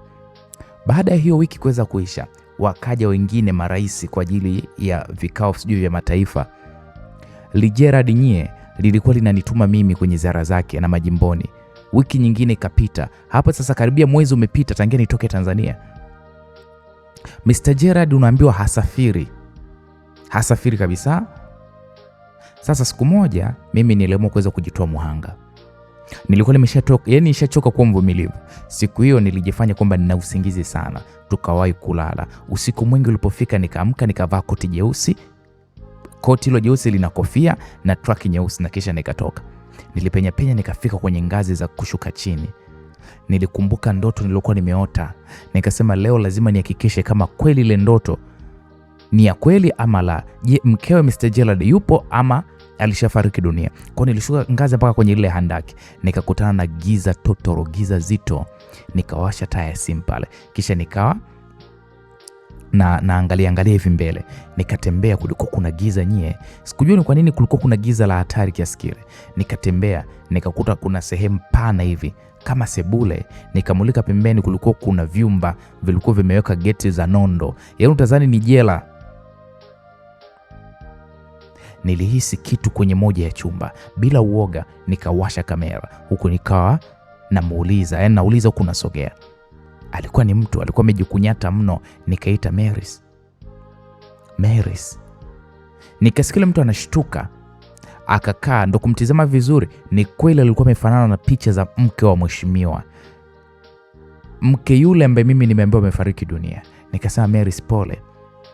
Ye Maris hapo ananitazama tu. Nikamsogelea nikamwambia, Maris, naomba nikutoe humu, tusaidiane mimi na wewe. Mimi ni mtu mzuri tu, nimeolewa kwa bahati mbaya, naomba tusaidiane. Maris alinitazama na kisha akanipa mkono. Yaani alikuwa amedhohofu na uzuri wake, jamani, alikuwa amedhohofu, na mimi nikampa pale mkono, tukawa sasa kama tunasalimiana. Akasema, unataka unitoe humu, unipeleke wapi wakati najua huwezi kunisaidia? Nikamwambia, kwa nini unasema hayo maneno? Mimi nataka kurudi kwetu, naomba uniamini katika hilo. Maris akaniambia, huwezi kwa sababu wewe ni mjamzito. Mjue nilishtuka. Akaniambia, bila shaka Gerard atakuwa amefurahi sana. Na mbona umeshtuka? Ulidhani ni siri au wewe hukujua kama wewe ni mjamzito? Sasa aliponiambia hivyo, mjue nilipata wasiwasi, maana sikuona mimi siku zangu na mwezi umepita. Akaniambia, shoga, hongera, mwenzako sikuweza kumzalia, ndio yamenikuta haya, ila naomba ujue tu kwamba mwisho wa siku Gerard atakugeuka tu. Mjue nilishangaa sana. Nikasema, kwa nini upo humu? Alafu kwa nini yeye anakutangaza wewe umefariki dunia? Hapo nilimuuliza, lakini kabla sijajibiwa, ghafla taa zikawashwa, kukawa kweupe kama vile mchana. Kisha nikasikia, Aniela. Ilikuwa ni sauti ya Mr. Gerard, tena yuko na bastola mkononi. Akaninyoshea kwa mikasirika vibaya mno, yaani Mr. Gerard mpaka anatetemeka. Mjue niliogopa, nilitetemeka.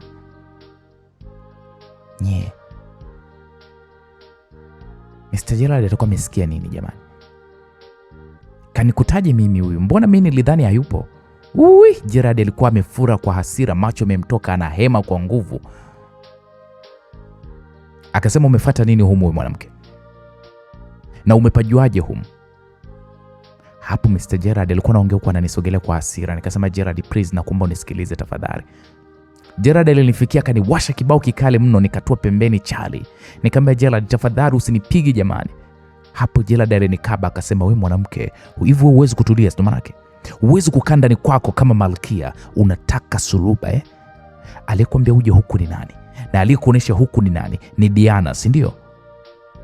Sasa kabla mimi sijamjibu, akaita pale, what? Mkumbuke ni yule mlinzi wake mwaminifu. Akaitikia, ndio boss. Akasema, kamlete yule malaya Diana hapa haraka iwezekanavyo. Watts akasema, sawa boss. Kwa hapo akaondoka mbio mbio. Mr. Gerard akaweka bastola nyuma yake, akaichomeka kwenye suruali, na kisha akaanza kunishushia pale kipigo, huku akiwa anasema kwamba vile nakupenda ndo unataka unipande kichwani. Sio manake nimejaribu kukulinda sana, lakini matatizo unayatafuta. Sasa leo nakumaliza, mjinga mmoja wewe. Nikamwambia, Gerard, naomba usinifanyie hivyo tafadhali. Niliona ngazi, nilivyokosa usingizi nikataka kuona tu. Mimi sikuwa na lengo lolote, na kuomba. Kwa hiyo wewe ni mdadisi, wewe ni mchunguzi. Sio manake sasa huo udadisi ulimuua paka. Wewe leo utasema, na usiposema nitakuvunja uwe kilema. Sasa hapo Mr. Gerard aliendelea kunipiga mateke mangumi bila hata huruma, na hakutizama ni wapi ananipiga wala nini. Jamani, nilikumbuka yale ya India. Maisha yalikuwa yako hivi hivi. Mimi Aniela, mpaka lini nitaendelea kuteseka kwenye hii dunia? Nikasema hapana, mimi ni imara. Mtoto wangu ananisubiri nchini kwangu Tanzania, mimi siwezi kufa kizembe. Nikasema, Mungu nipigeni katika hili. Nilisali. Mara Melis akaita kwa nguvu akasema, Gerard. Hapo ndipo Mr. Gerard akaniacha, akageuka kumtizama huyo aliyekuwa amemwita. Melis akasema, unataka umue huyo kama ulivyomuua mdogo wangu? Sio manake Gerard, nilidhani unampenda vile ulikuwa unakuja kunitambia umempata mwanamke wa ndoto zako, anakupa mapenzi matamu. Si ni wewe Gerard ulikuwa unazungumza yote hayo? Tena hapo alipo huyo binti ni Sasa Melis kabla hata hajasema, Mimi nilitikisa kichwa, nilimwomba asiseme kitu chochote. Na vile Gerald alikuwa ananitazama, yeye hakuniona. Meris akanyamaza kimya. Gerald akasema, "Ni nini? Ni nini, mbona hujamaliza sentence yako? Ana nini huyu mwanamke? Kwanza nani anataka kusikia ushauri wako wewe kahaba? Nilikuoa nikakupa maisha, ukaona sifai, umalaya wako uko damuni, ukaanza kunisaliti na bodyguard wako. Sasa wewe kahaba, sasa hivi unaongea nini? Unataka nikusikilize? Nilikwambia nitakulipizia fedha yote ulionitia, nitakutesa mpaka utaomba kifo, na siku nikiamua nitakuwa, alafu maiti yako nitenda kuitupa ziwani uliwe na mamba. Shenzi kabisa wewe." Hapo Meris akasema, "Niue? Unasubiri nini Gerard? Niue? Mimi nilikusaliti ndio, ni kwa sababu ya umalaya wako. Ulikuwa unalala na mimi kwa manati, alafu kila kukicha unataka mtoto, unanitukana mimi kwamba ni mgumba mara sizai, dharau nyingi, hadi kunilaza mimi kitanda kimoja na wanawake zako. Hivyo wewe ni mtu wewe? Unataka mimi ningefanyaje Gerard? Niliamua kukusaliti ili nikupatie mtoto, na kwa taarifa yako sijutia hata kidogo. Na ninakuchukia Gerald, nakuchukia sana kwa yote ulionifanyia, hadi ukamua mpenzi wangu na mdogo wangu baada ya kujua uovu wako. Sasa umehamia kwa huyu binti, sina maana yake." Sasa hapo kabla hajajibu, mimi muda huo nilikuwa nawaza hapa ni lazima mimi nijiokoe. Nilijikusanya pale, nikanyanyuka haraka haraka, nikamvamia Mr. Gerald, nikachukua ile bastola yake, alafu nikaambia, "Usinisogelee. Jaribu kunisogelea uone vile nitakavyokufanya, vile nitakavyokulipua." Hapo namwambia hivyo Gerald. Cha ajabu Gerald akawa anacheka. Akasema, "Wewe huna ubavu huo mke wangu." Nikasema, "Usiniite hivyo. Na kama usiniite tena, siwezi kuwa mke wako mimi. Wewe ni Kabla sijamalizia sentence, Melis akasema, "Gerald, mimi huyu binti nilimuita huyu ambaye wewe unamwona mke wako, nilitaka nimwambie akuambie uniache kwa sababu nimechoka kuishi, lakini kama kawaida yako kupiga ndio unaona kwamba ndio wanaume, umempiga bila hatia. Hata ungekuwa wewe umetumiwa ndege akuite huku shimoni, usingekuja. Wewe si una hasira sana, niue mimi kwa sababu ndio chanzo, na hata ukiniua itakuwa ni sawa kwa sababu ushaitangazia dunia kwamba mimi nimekufa na nina kaburi tayari. Sasa shida iko wapi? Niue alafu nenda kanitose mtoni ili niliwe na mamba." Meris aliongea hayo maneno, mimi nilihuzunika. Maneno ya Meris mimi sikuwa kusema kweli mimi sikuwa nina nia kabisa ya kuweza kujishusha kwa Mr. Gerald. Nilitaka nimalize kabisa ili jambo hapa. Nikasema, "Meris, usifanye hivyo. Huyu mtu ni mkatili, hastahili kuishi. Leo Gerald nakumaliza." Hapo sasa Mr. Gerald akawa anacheka. Akasema, "Unadhani unaweza kuniokota mimi wewe? Etwe Meris, unadhani kwamba mimi sina akili? Umemwitaje huyu?" Meris akasema, "Unadhani kwamba mimi wakati naishi na wewe nilikuwa sina connection? Au unadhani kwamba walinzi wako wote wanakupenda?" Pole sana Mr. Gerald. Mimi nimebaki humu kwa sababu nataka uamini kwamba una nguvu. Lakini ukweli ni kwamba japokuwa wewe ni mtu mkubwa sana nchini, ila hujiamini na huna nguvu, na si lolote na si chochote, na ndio maana nguvu yako pekee unaipeleka kwenye kutishia kuua na kupiga. Hata mwanamke huwezi kumpata bila." Meris kabla hajamalizia, Mr. Gerald akasema, "Kelele." Mimi hapa nikasema, "Gerald, sali sala zako za mwisho na kuua." Hapo msikilizaji, so utani, mjue nilikoki ile bastola. Mr. Gerald akasema, "Aniela, kama unafikiri kuniua mimi ni swala dogo, jaribu alafu uone. Hutotoka umushimoni, na wewe kitendo cha kufyatua tu hiyo bastola, watu wangu watajaa humu kama nzi na utauawa kikatili sana." Nikamwambia Gerald, "Unadhani hilo mimi linanitishia? Unafikiri naogopa kufa? Ni bora kufa, maana nitakufa na wewe mkatili unayemfungia mke wako humu akiteseka huko, ukisema kwamba eti amekufa na unamlilia kabisa, na ukanidanganya ukanipeleka mpaka makaburini, kumbe umezika hewa. Wewe ni mtu ajabu sana Mr. Gerald. Bora tu nisaidie dunia kuondoka na wewe, mtu mkatili unayepiga wanawake ovyo ovyo." Nikamwambia, "Sali uko sala yako ya mwisho." Hapo nikalenga bastola kifuani mwake. Sikuogopa, nilitaka kumua kweli kwa yote alionifanyia mimi na familia yangu na mkewe pia. Nilimchukia Mr. Gerald, nilimlaumu kwa yote yaliyonikuta maishani mwangu. Nilimwona yeye ndo kama vile Krish, nilitaka kuwaua wote. Mr. Gerald akasema, "Aniela, una mtoto wewe, si ndio? Unataka alelewe na nani?" Nikasema, "Wewe hayo hayakuhusu. Nimekuambia piga magoti, sali sala yako ya mwisho." Mr. Gerald akasimama tu, mimi nikafyatua risasi pembeni yake, kidogo ikampita ikaenda kupiga kwenye ukuta. Nikamwambia, inayofuata sasa inakulenga kichwani kwako, itakayofuata pia itakulenga kifuani mwako. Wewe mimi hunijui, nitakulenga mpaka kwenye moyo wako huo, na huo moyo wenyewe sidhani kama unao.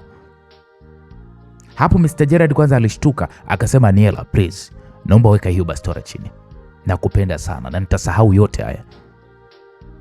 Sitaki kitu kibaya kikukute mke wangu, najua nimekukosea, lakini sitaki uwe muuaji, na muda huu watu wangu watajaa hapa, wakikukuta hivyo utauawa mamangu. Nikasema mimi sijali, piga magoti nimesema. Hapo nilikuwa naongea msikilizaji, huku machozi yananitoka. Mara Mary akaniambia, Aniela, mimi ndio sababu ya kila kitu, hata uwepo wako hapa mimi ndio sababu ya kila kitu. Naomba weka hiyo bastola chini, usimdhuru Mr. Gerald, mimi nampenda. Nilimkosea, ukimua utaniumiza sana, na wewe sio mkatili. Najua unafanya haya kwa sababu yangu mimi. Mimi sina kinyongo na huyo Mr. Gerald. Naomba usiweke damu mikononi mwako. Nikamwambia Mary, siwezi mimi. Siwezi kumsamehe huyu mtu. Ona alivyonipiga. Ona alivyokufungia. Kanidanganya sana. Kwa nini kafanya yote haya? Hakutaka kunisikiliza mimi. Mimi simwachi. Hapo nilishika ile sehemu ya kufyatulia risasi. Mr. Gerald alipiga magoti akasema, naomba nisamehe Aniela, mke wangu. Mimi nakupenda, naomba hata kama utaniua basi ni huo ukijua nakupenda sana. Nyamwezi kwa mimi niliona maneno yake kama ni kelele masikioni mwangu. Nilikumbuka tu alivyomfanyia Diego wangu na familia yetu, uongo aliomfanyia. I say, nilikumbuka mauaji aliyoyafanya. I say no, moyo uliniuma mno. Na kabla sijafatua risasi, nilishtukia nimepigwa na kitu kizito mgongoni karibu na shingo. Niliona giza pale nikaanguka chini. Huwezi kuamini msikilizaji, nilipoteza kumbukumbu, nilipoteza fahamu. Nilikuja kushtuka, naitwa Aniela. Wewe Aniela. Ilikuwa ni sauti ya Maris. Nikasema abe. Hapo ndo nikafumbua macho, kulikuwa kuna giza totoro. Sioni kitu, nasikia tu sauti ilikuwa inatokea pembeni yangu. Nilitaka kupapasa lakini nikashindwa. Mikono yangu ilikuwa imefungwa kumbe. Na tena ilikuwa imefungwa minyororo. Mungu wangu. Na mimi nilikuwa naishi kama Maris. Au naweza nikasema ni zaidi hata ya Maris. Mara pale akanong'ona akasema, Aniela, nisikilize kwa makini. Umekosea sana, umekurupuka, hata mapinduzi hayafanyi hivyo. Unaenda kupoteza kila kitu kijinga tu hivyo.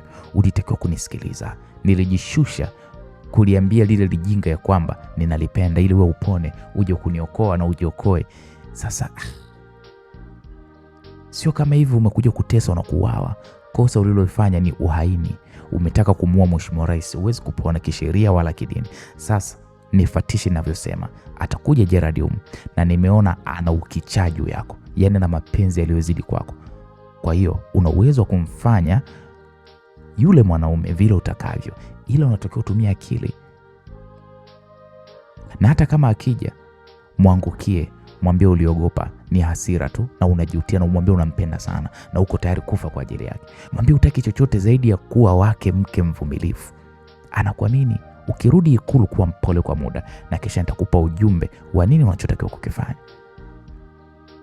Nikasema sasa hapo mimi huo ujumbe mimi nitaupataje sasa? Kwani wewe ulijuaje kuhusu uwepo wangu mimi huko? Hapo mimi ndo nikakumbuka, nikasema niliota ndoto. Maris akacheka akasema, basi jua nitakutumia ujumbe tena, ila kwa sasa utasema ulikuta karatasi mezani wakati unakula. Ikikutaka uje shimoni. Na iko kikaratasi tayari kiko chumbani kwako kwenye mfuko wa koti lako la leather. Simamia hapo, sema hukujua lolote. Sasa Maris wakati ananiambia hayo, nikamwambia, lakini Maris, si utapata shida wewe sasa? Gerald hawezi kunifanya lolote. Angetaka kuniua, asingeniweka hai mpaka sasa. Nikamwambia, na ile giza vipi sasa kama kuna mtu yupo humu anatusikiliza? Nimeishi humu kwa muda mrefu sana, hata panya kinikaribia tunahisi. Nikamwambia, vipi kamera zipo? Gerald mjanja, hataki ushahidi, anajua anachokifanya ni makosa, hivyo wala hata usijali. Nikasema okay sawa. Hiyo mimba mbona hukutaka niiongelee? Nikasema sina mimba mimi. Mimba sina. Niamini mimi Aniela, mimba unayo. Na najua sio ya Gerald, ila kaa ukijua. Endapo kilijua hili, ukoo wako wewe na huyo bwana hadi mtoto wako mzima atauteketeza. Kwa hiyo lazima uwe na plani. Lala naye, mpe mzigo. Nikasema akiwa na mimi nani askari wake anakuwa yuko doro hasimami. Kwa nini? Nikasema sijui. Najua Mr. Gerard ana shida katika uzazi. Japo yeye anasema aliwahi kumpa mtu mimba, lakini swala la kusimama kwa askari wake, hilo sina uhakika nalo. Nikasema ni kwangu tu, maana huwa ananisaliti. Sasa kwa nini iwe kwako? Nikasema hata mwenyewe sijui. Anelo, unaweza kanisimulia historia yako na haswa ya mapenzi, na kwa nini unamchukia sana Mr. Gerard? Nikasema ndio, naweza nikakusimulia. Okay, niambia haraka. Basi hapo Maris nikamsimulia yote hadi ya Diego. Maris akaniambia huyo Diego mlifunga ndoa ya kanisani? Nikamwambia hapana. Hapo nikamsimulia jinsi ilivyokuwa ndoa yangu ya mimi na Diego. Maris akacheka, akasema mimba ni ya Diego. Nikasema ndio. Pole sana, Gerard ni shetani.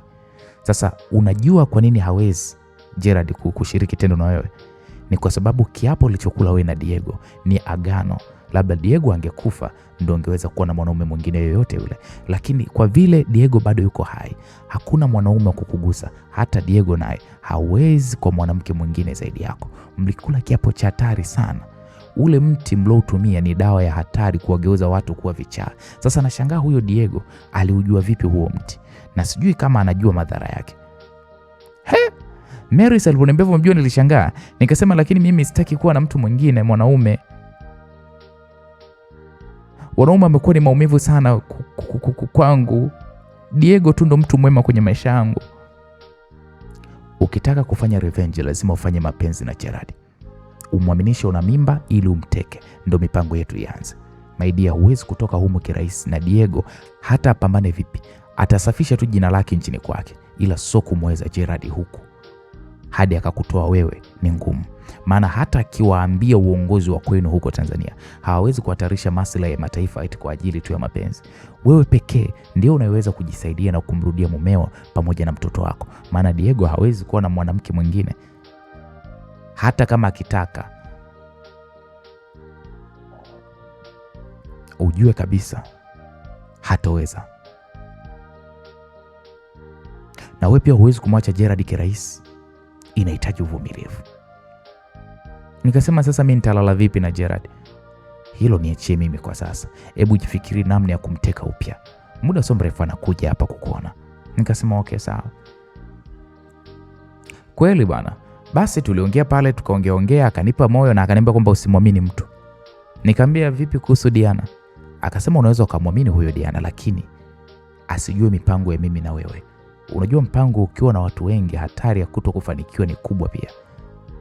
Tukimhitaji tutamwambia. Nikasema okay, sawa. Tukiwa tunaongea, mara Maris akasema hebu jifanye umelala kama vile umezidiwa. Ukisikia mimi namwambia Gerard ya kwamba bado nampenda sana, wewe ndio ujifanye sasa unaanza kuamka tena. Jifanye kama vile unaweweseka. Unasema Gerard uko wapi?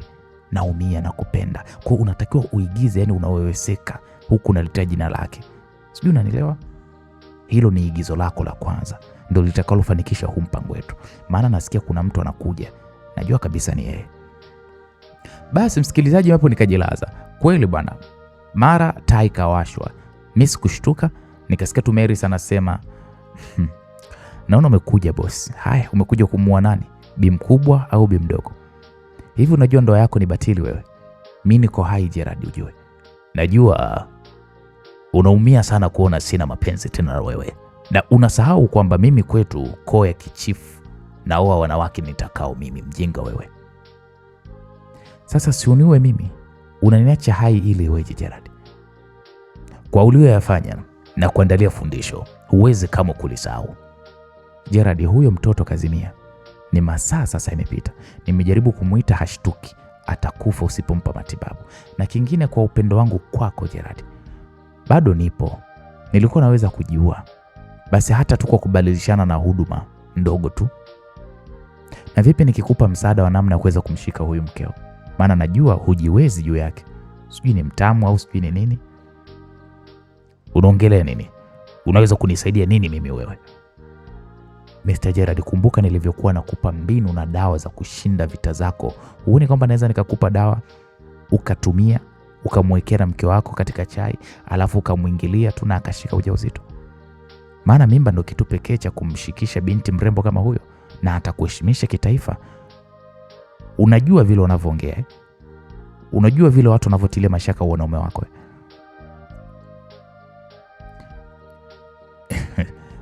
Unafikiri kwa nini ni kuamini kwamba utanisaidia? Nimekuwa tishio kwa watu kwa vipaji vyangu na kusaidia kushinda vita zako. Najua wengi huko nje wanataka nife, japo ninajua dawa asilia, lakini siwezi kujilinda. Hivyo nahitaji tu niwekewe angalau mazingira mazuri huku na chakula kizuri. Basi nataka niishi huku ndani. Wewe utakapotoka madarakani ndipo uamue sasa cha kunifanya. Maana najua umeniacha hai kuogopa dawa nilizokufanyia. Ukiniua basi zitaisha nguvu na wewe utapoteza nguvu. Hivyo nilishe vizuri, nilaze vizuri, vinginevyo nitajua na huyo mwanamke kama humpi mtoto atakuacha kama humridhishi na atakusaliti na huyo mlinzi wako Watts. Hivyo maamuzi ni ya kwako Gerard. Hebu nisikilize Melis. Sina mpango na huyo mwanamke kwa alichonifanyia, sina mpango naye. Mr. Gerard, huna ubavu huo. Kama humtaki, uliwazuia watu wako wasimshambulie. Kisa nini? Na ulimua mtu wako aliyempiga na kitako cha bunduki mgongoni Aniela. Kwa nini ulifanya hivyo? Ulilia kwa nguvu na kuambia kwa sauti watu wako, na ukasema hakuna mtu mwenye mamlaka ya kumgusa mke wako ila wewe tu. Sasa hapo unakiongea nini? Unamtaka sana najua, na sijawahi kukuona hivi, ila ni kuombe tu ujue kwamba huyu binti alikuamini kwamba wewe ni malaika. Kitendo cha kumdanganya kwamba mimi nimekufa na mara akapokea ujumbe wangu na kunikuta mimi huku kimemshtua, na bado ukampigia sana bila hata kumsikiliza. Umemwonea. Hivyo angalia akiamka atafanya nini, ndio utajua kwamba anakupenda au vipi. Na kama unajiuliza atakusamehe, jibu langu ni ndio. Tafuta sababu yoyote kubwa ya uongo, nisingizie, mweleze kwa nini ulidanganya, na atakuelewa. Na akiona umemfanyia mabadiliko, anakula vizuri, analala poa, atakuamini zaidi. Maana mimi sijafanikiwa hata kuongea naye, na wewe ndio umetokea. Mary, sema unachokitaka. Sema unachokitaka uletewe haraka, na iwe mara yako ya kwanza na ya mwisho kuongea na mke wangu. Na pia uniambie ni nani alipeleka kikaratasi. Ni mlinzi wako uliyemuua, maana ndiye aliyekuwa analetea chakula na alikuwa wa kwanza kutaka kumuua Aniela leo, ili siri yake isifichuke. Alafu unajua yule mlinzi mimi nilishamtilia mashaka kitambo, na ndio maana nilimuua. Hebu niambie ulitaka nini kwa mke wangu? Simple tu, wivu tu, nilitaka niwaachanishe. Na ndio maana bado nakupenda Gerard. Sasa hapo mimi nilivyosikia hivyo nikaanza kugeuza shingo, huku nikijinyosha pale na gunaguna. Mary akasema mke wako huyo anaamka huko Gerard. Gerard pale akasema shh. Mimi pale nikaanza kuita kwa tabu, nasema Gerard mume wangu naumia. Uko wapi Gerard? Nakupenda, usiniache Gerard please. Niokoe. Na hapo nikawa nalia vimachozi na vikamua huko moyoni. Jamani, nilikuwa nikiumia na mwaza Diego wangu. Nilimchukia sana Mr. Gerard mno. Nikagunaguna pale huku nikilia, nikiona sema Gerard uko wapi? Naumia Gerard. Mara nikasikia pale kufuli inafunguliwa. Aliingia hata sijafumbua macho, lakini manukato tu yalikuwa ni ya Gerard. Nikawa bado nalalamika. Nikafunguliwa pale minyororo, nikabebwa. Mara nikasikia boss, nimefika. Ilikuwa ni sauti ya Watts. Gerard akasema ita dokta wangu haraka sana. Ambia Diana andae kitanda chumbani kwa Aniela kwa mwanzo wa haraka mno. Hapo akili kaniambia hapa anataka kunichunguza. Maana kule si ni kama tu Big Brother tu, makamera kibao. Mimi hapo nalalamika vibaya sana. Gerard akanibeba hadi chumbani kwangu. Nikamsikia Diana anasema boss, dokta yuko njiani. Gerard akasema wewe, nilishakwambia mke wangu akitoka machoni kwako tu bila wewe kujua na kuniambia, nitakuua malaya wewe. Mtoe mke wangu nguo, mvalishe vizuri, na dokta umwambie kabisa mke wangu alianguka akajigonga vibaya sana. Hapo Diana akaitikia akasema sawa. Muda wote mimi nalalamika tu. Diana akanitoa pale nguo zile ambazo nilikuwa nimezivaa, kanivalisha zingine. Muda kidogo akaja dokta. Diana akamjuza kile kilichokuwa kimetokea. Nikapimwa pale, nikaandikiwa dawa na madrip, nikaanzishiwa. Wiki ilipita niko na Diana tu. Tena simuongeleshi, bado tunaigiza. Gerard hapo simuoni. Nikamuuliza Diana Gerard alipo, akaniambia kwamba Gerard alisafiri. Nikawaza sijaona ujumbe kutoka kwa Meris kabisa. Nikaona okay, ngoja nijiongeze. Nikaanza kumtumia message Gerard, namwambia jinsi gani ambavyo nampenda, namueleza kuhusu kilichokuwa kimetokea, namwambia siwezi kuishi bila yeye, ila naomba arudi tuongee. Niliandika hizo message japo amenidanganya, ila naamini ana sababu zake. Mr. Gerard hakujibu. Wiki ya pili kaisha, nikamtumia message, basi kama huji na hulitaki basi nirudi kwetu nikauawe na wale majambazi. Hapo ndipo Mr. Gerard akanijibu akaniambia nakuja leo, nisubiri. Nikamwambia okay sawa. Siku nilijiandaa, nilijisafisha mazingira vizuri, nikafika nyasi, scrub nini, nikawaita wa urembo wakanibandika pale kucha, wakaniweka kope vizuri, wakanitinda nyusi, wakanisuka nywele nzuri. Wakati huo nilikuwa nimeagiza nguo zikaja, nikaandaa pale kigauni kizuri. Jioni nilipofika nikawa niko tayari. Niliingia jikoni mimi mwenyewe huku walinzi wakiwa wako pale. Nikamwambia Diana yeye awe tu anampa taarifa kama za kimbeambea mheshimiwa. Akasema sawa. Kwa nilipika vizuri pale chakula kipendacho mume wangu Mr. Gerard, nikaandaa pale mwenyewe bustanini safi, nikaenda kuvaa nikajiremba. Nilivomaliza tu Diana alipigiwa simu akapokea, akasema sawa. Hapo Diana akanifuata akaniambia mheshimiwa ameshafika, yuko Seblena, anasema uende. Nikamwambia okay poa. Kwa nilienda kweli nikamkuta Mr. Gerard na mdada fulani hivi mrembo hivi. Nilimtizama na kisha nikamwangalia Gerard. Gerard alinitazama kwa muda, ni kama vile aligundua nimependeza, lakini akakausha. Nikamsalimia akajibu. Akasema nimerudi lakini nimeona nifanye mabadiliko kidogo. Mimi nikamtizama. Akaniambia kuanzia sasa hivi huyu atakuwa ndo mlinzi wako, anaitwa Latifa. Na wewe Latifa, nadhani nimekuelekeza kila kitu na umenielewa. Sitaki utani. Na utamwangalia mke wangu masaa 24. Yaani sitaki makosa yatendeke. Latifa alipopewa maagizo akasema sawa. Mimi ndio sikupenda Sasa mbona mipango yangu itakuwaje sasa? Na huyu Diana ndo mtu wangu mimi wa karibu. Aiseni linuna. Gerard anataka kunibananisha sasa. Sasa kwa nini sasa anibadilishie mlinzi? Kwa nini anibadilishie huyu Diana ambaye nimemzoea? Nilikasirika. Gerard akanitazama. Akamtizama Diana. Akamwambia Diana, funga kila kilocho chako sasa hivi. Nyie? Na Diana hakubisha. Akasema tu sawa boss. Mimi nikasema mme wangu, kwa nini unamfukuza Diana? Kazi iliyomfanya ajiliwe hawezi, na ndio maana anatakiwa aweze kutoka haraka iwezekanavyo. Ataenda mikoani kufanya kazi nyingine. Mme wangu, nakomba sana unisamee mimi jamani. Sijai kumpenda Diana, lakini mtu anayefaa na kunipa madini mengi ya kudumisha penzi letu mimi na wewe ni Diana. Kwa naomba usimfukuze, ila wanaweza wakawa wote wawili mme wangu. Mimi nani atakayenielekeza unapenda kula nini na unapenda nikufanyie nini kizuri kama sio Diana? Kosa langu ni mimi na ndo maana nilimtoroka, lakini sio yeye. Nakuomba mme wangu, basi wawe wote basi. Sawa? Sasa utaniletea huyu mtu mpya tena simjui, nianze naye sifuri. Unadhani kwamba mbona hiyo ni adhabu? Hiyo ni adhabu mme wangu, usinifanye hivyo.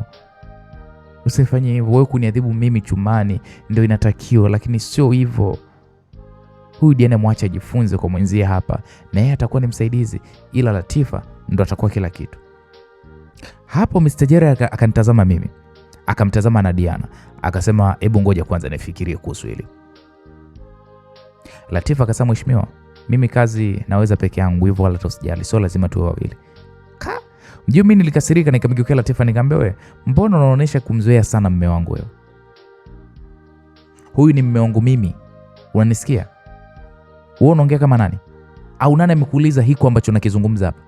Sitaki shobo na mume wangu, kazi yako ni mimi na sio kujiongelesha na mume wangu. Na mimi unatakiwa kuweza kuongea na mimi kwa ruksa yangu na sio kiherehere unachokileta hapa. Samahani. Hapo nikamsonya nikamwambia mume wangu twende ukale. Leo nimepika mimi mwenyewe na chakula nimekuandalia mimi mwenyewe.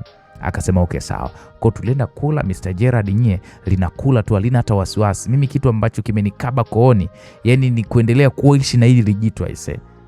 Namchukia, natamani hata ningemwekea sumu kwenye kichakula. Tulimaliza pale kula, tukaa tumekaa tukule kule bustanini. Gerard yuko kimya na mimi niko kimya, nawaza niongee nini. Nikaona okay, acha nimwagize yule Latifa koti, maana kibaridi kilikuwa kimekolea. Nikamwambia kanichukulie koti chumbani kwa mzee wangu, kwenye chumba cha nguo, koti refu la leather. Akasema sawa. Kweli alienda, mimi nikabaki pale na Gerard pale. Gerard anakunywa tu pombe mikali. Mimi niko tu na juice tu, huku Diana alikuwa amesimama kwa mbali kidogo. Latifa alikuja na lile koti akanipatia. Nikalivaa, nikamwomba Latifa anisogezee juisi ninywe. Akasogeza, lakini akiwa anamimina hivi akanimwagia kidogo. Aisee, nilipanic na vile simpendi Latifa. Nikamwambia, wewe vipi? Wewe uoni ama vipi? Yaani siku ya kwanza tu kazini unaharibu, unanimwagia mimi juisi. Mme wangu, hivi ni nini niki? Latifa, nitakufuta kazi. Kwa nini unakuwa ni mzembe hivyo Latifa? Na ukirudia tena huu ujinga wako wa kutokuwa makini, usisubiri kauli yangu. Wewe fungasha, ondoka zako. Haya, hakikishe mke wangu anabadili nguo na anakuwa sawa leo. Ni siku muhimu sana kwetu. Latifa pale akapiga magoti akasema, samahani mheshimiwa, nimekosa. Mimi nikasema, nyanyuka bana wewe, twende huko. Diana baki. Pale nilianza kuongoza chumbani huku nimekasirika. Sikumtaka mimi Latifa na nilipanga kabisa kumfukuzisha kazi kusema ukweli. Niliingia chumbani kwangu, nikachukua pale gauni, nikaenda chumbani kwa Gerard. Nikaingia nikabadilisha nguo. Mara Latifa kaingia ghafla tu. Nikamwambia, umeitwa mbona hivyo? Mbona umekuja ghafla tu? Akasema, kwenye koti kuna ujumbe wako, alafu amesema jitahidi wewe leo. Mimi sikumuelewa. Akasema, nipo upande wenu. Mimi ni mdogo wa Maris, tumeshia baba, uko salama. Na ndio maana nilikumwagia juice ili uje huku tuongee. Hapo mimi nikatabasamu. Nikasema, ona, nilikuchukia wewe. Akasema, hata usijali. Endelea hivyo kunichukia, nimekuja kupeleka mipango faster. Tutaongea vizuri na nitakwambia kila kitu. Basi Latifa alivyoniambia mimi nikatabasamu, nikamwambia okay sawa. Kwa nilibadili pale nguo, nikachukua karatasi kwenye koti kilichokuwa kimeandikwa my dear, nimeshampa dawa huyo mshenzi leo hii. Hakikisha unakaa naye macho mpaka saa 6 usiku na kisha unaenda kulala naye.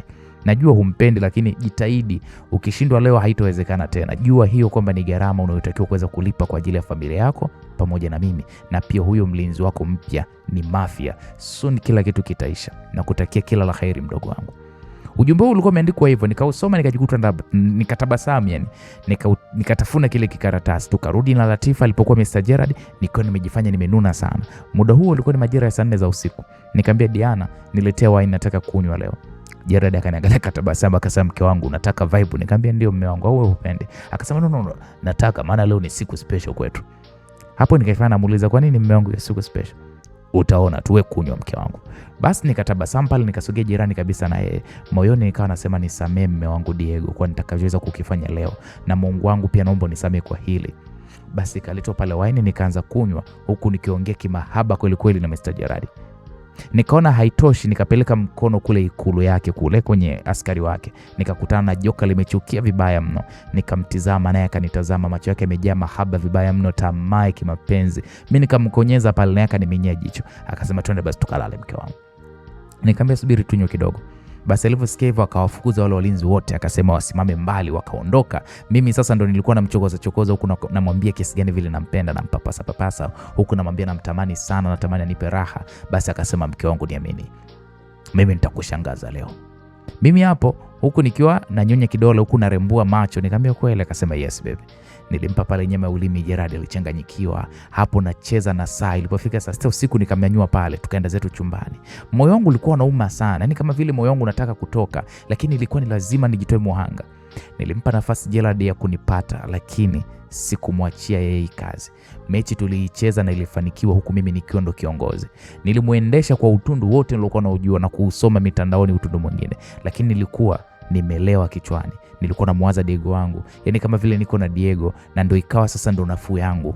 Nilimsifia kwa uongo na kweli kwamba yeye Gerard ndiye mwanaume pekee aliyeweza kunidatisha. Kwa nikamwagia pale masifa huku akiniambia kwamba ananipenda sana na mimi eti ni mtamu wa motomoto mno kuliko vile alivyokuwa amedhania. Aliniambia ananipenda sana na mimi nikamwambia nakupenda pia, wewe ndo kiboko yangu. Jamani, nilimdanganya wakati hakuwa hata na ladha, hamfikia hata kwa ukucha Diego wangu. Siku hiyo bwana halikutoka kifuani, liliningangania, yani utasema kwamba limetoka jela. Mpaka lilipopitwa na usingizi, mimi ndo nimechoka vibaya mno. Nikapumzika kidogo, kisha nikanyanyuka nikaenda kuoga. Nilijichukia, nilijisugua kwa hasira. Leo nimelala na adui, nimemsaliti mume wangu Diego. Unajua nililia kule bafuni, nililia sana huku nikiomba toba. Nilipomaliza kuoga nikarudi chumbani nikalala. Lijela hadi lenyewe linaniamsha asubuhi. Nikajifanya vile nimechoka sana. Akasema pole mke wangu, ngoja basi nikuandalie chai. Sawa, nikamwambia okay, supu baby. Okay basi sawa. Akapiga pale simu kwa Latifa, akatoa pale oda na kisha akasema, mke wangu nisamee kwa yote. Ujue yule Melis yule alinikosea sana. Alinisaliti na mlinzi wangu mimi nikiwa niko safari. Sikutaka kumuua au kumdhalilisha. Najua nilivuka mipaka kumweka kule, lakini nimebadili hilo. Kuna kachumba kamewekwa vizuri na anakula vizuri, nataka niandae mazingira ya kumwondoa. Sitaki kumwona nchini kwangu, hivyo nitamtafutia uraia wa nchi nyingine akafie huko. Nikamwambia okay sawa, ila ungeniambia. Ona sasa hadi yeye kanifikia. Hapo nilinyanyuka nikaenda kwenye koti, nikakuta pale kikaratasi, nikampa Gerard. Kile kikaratasi kilikuwa kimeandikwa, unataka kujua ukweli kuhusu mke wa Gerard? Njoo chini kwenye handaki, fuata ngazi za mkono wa kulia, njoo mida hii, ndo walinzi hawapo. Utakachokiona kitakufanya umjue huyo mwanaume wako. Jitahidi uje peke yako, hata mlinzi wako asijue, maana ni mtu wa mumeo. Ndio kikaratasi kilikuwa kimeandikwa hivyo. Gerard akasema mwanamke mharibifu sana huyo. Nikamwambia ulipaswa kuweza kuniambia ukweli mume wangu. Mimi ningekuelewa tu. Najua mapenzi yanauma sana. Hata kama ningekuwa mimi, ukinisaliti nikijua mume wangu ya kuwa utamu wangu huu unaliwa na mtu mwingine, sijui nitafanya, sijui nitakufanya nini Gerard. Unajua mimi niliogopa mke wangu, niliogopa, lakini ulitaka kuniua ile siku Aniela ujue. Nikasema unajua mimi siwezi baby, siwezi kukua. Nilipata wivu sana kujua kwamba bado mke wako yupo na hutaki kuweza kumwachia. Mimi wivu ulinipanda, mimi sitaki kushare. Ningetaka kukushuti ile siku ningekushuti, lakini mimi siwezi kwa sababu mimi siwezi ishi bila wewe baby. Wewe ndo moyo wangu Gerard, wewe ndo kila kitu changu. Hapo nikambusu baada ya kuyasema hayo maneno. Gerard akasema mimi nakupenda wewe tu mke wangu na natamani familia na wewe. Nikamwambia tena nilitaka nikuulize, ilikuwaje ukawa huwezi lakini leo ghafla umeweza? Unajua yule mshenzi yule kule kwao ni wachawi sana. Waliniroga nisiweze kuperform vizuri, maana walitaka nisioe tena, lakini nimehangaika, nimefanikiwa. Kwanza nikushukuru kwa kunivumilia mke wangu. Kaambia pole mme wangu. Kweli wakati tunaongea na Mr. Gerard chakula kililetwa. Hiyo siku Gerard hakutaka kukaa mbali na mimi. Alienda na mimi kwenye mikutano yake na pia kwenye ziara yake kama wiki mikoani. Tulienda wote mimi na yeye. Siku moja nilikuwa niko mkoani. Gerard alikuwa kwenye kikao. Latifa akaniambia kwamba mji tunaoenda siku inayofuata kuna mtu atataka kuongea na mimi na atakuwa upande wa wananchi na atasisitiza sana. Lakini Latifa akaniambia kwamba mimi natakiwa kujifanya kama vile sisikii. Na yule mtu atarusha barua ile barua najua hata walinzi wengine pia watataka kufanyaje? Kuikataa. Ila akaniambia wewe ilazimishe ile barua wakupe.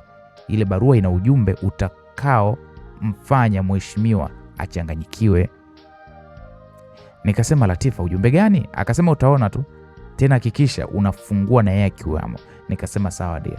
Kwa tulilala hiyo siku. Kweli siku inayofuata tukaenda huo mji mwingine. Kama kawaida tupo kwenye magari mawili tofauti na mheshimiwa. Tulikuwa tunapita huku tunapunga mkono. Tulikuwa tumesimama kwenye magari yake juu ya eneo la wazi. Mara mtu akaanza kuniita, mama Aniela, mama. Mimi nikafika kama sisikii. Yule baba aliendelea kuniita huku anafuatilia gari. Mara akasema naomba msaada. Mama, ujumbe upokea mama, nisaidie. Akarusha ile bahasha. Ilikuwa ni bahasha kubwa hivi. Mlinzi mmoja akaichukua ile bahasha akataka kuitupa. Nikamwambia wewe, hebu nipe. Hiyo si ni ya kwangu, nipe. Akasema mama, hatujui humu ndani kuna nini, labda kuna kitu kibaya. Nikamwambia mpe mlinzi wangu Latifa. Yule mlinzi mwingine akampa kishingo upande Latifa. Latifa akaigusa akataka kufungua. Nikamwambia we, hebu nipe na wewe. Kwani ya kwako hiyo? Acha kiherehere. Latifa akanipa ile bahasha. Nikajawa na shauku ya kutaka kujua kilichomo ndani. Nikajikaza. Tulimaliza ziara hiyo siku, tunarudi sasa Ikulu. Tulienda chumbani mimi na Gerard. Tukaoga pale, tukaenda kula, tukarudi kupumzika. Tukiwa tuko kitandani nikamwambia alafu nitaka kusahau mume wangu. Kuna mtu alirusha bahasha tulipokuwa leo kwenye hiyo ziara. Nikaiomba ile bahasha. Ngoja niangalie na nini. Gerard akasema mke wangu, unawezaje kumwamini mtu anarusha kitu, labda ni bomu? Nikasema hapana, kina Latifa wameshaikagua. Nikaifuata ile bahasha, nikafungua. Aisee, zilikuwa ni picha nyingi. Paka nilishtuka. Gerard naye akazitazama. Gerard alishtuka. Pale Gerard alipiga magoti kitandani. Msikilizaji, unataka kujua picha za nini? Picha zinazohusu nini? Hebu tukutane katika sehemu inayofuata. Itakuwa ni sehemu ya 10, mzigo mtamu unaoitwa Aniela. Simulizi nzuri kutoka kwake Lisa Mwala. Mimi naitwa Anko J Simulizi.